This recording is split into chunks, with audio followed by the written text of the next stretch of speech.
தேங்காய் பால் முட்டை கிரேவி பண்ண போகிறோம்.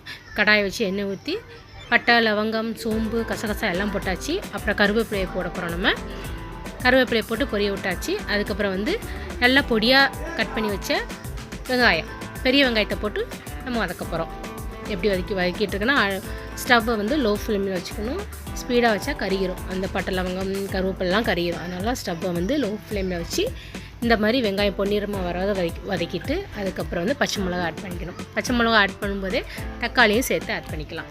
அதுக்கு வந்து நான் வந்து 2 தக்காளி எடுத்துருக்கேன். 2 பெரிய தக்காளி எடுத்துருக்கேன். பெரிய தக்காளி எல்லாம் குட்டி குட்டியாக கட் பண்ணிவிட்டு இதில் போட்டு வதக்கிக்கிட்டு இருக்கேன். இப்படி வதக்கிட்டு இருக்கேன் பார்த்திங்களா. ஸ்டவ்வை வந்து ஃபாஸ்ட்டாக வைக்கக்கூடாது. ஃபாஸ்ட்டாக வச்சோம்னா கருகிரும், பிடிக்கும், அந்த மாதிரி தொந்தரவு பண்ணுவோம். அதனால் வந்து நம்ம லோ ஃப்ளேம்லேயே பண்ணுற வரை வச்சுக்க வேண்டியதான். இதுக்கு தேவையான மொத்த உப்பையை நான் இதில் போட்டுட்டேன். இந்த கிரேவிக்கு எவ்வளோ சால்ட் தேவையோ அது எல்லாமே நான் போட்டு இப்போ வந்து நல்லா வதக்கிக்கிட்டு இருக்கேன்.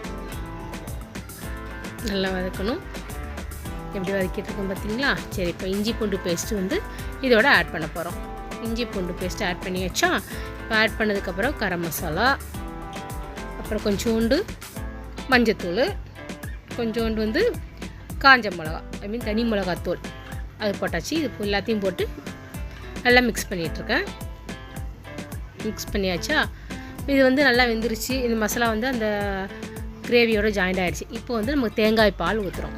தேங்காய் பால் எடுத்து நான் வச்சுருக்கிறேன். அதை வந்து இப்போ இதில் ஊற்றி மிக்ஸ் பண்ணுறேன்.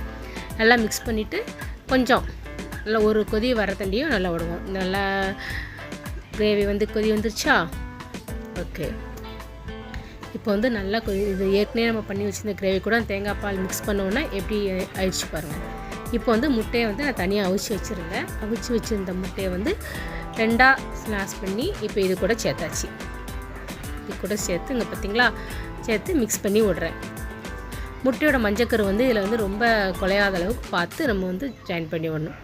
அதுக்கு மேலே வந்து மல்லித்தலையை வந்து நான் தூவுறேன். இப்போ டேஸ்ட் ஆகிடும்.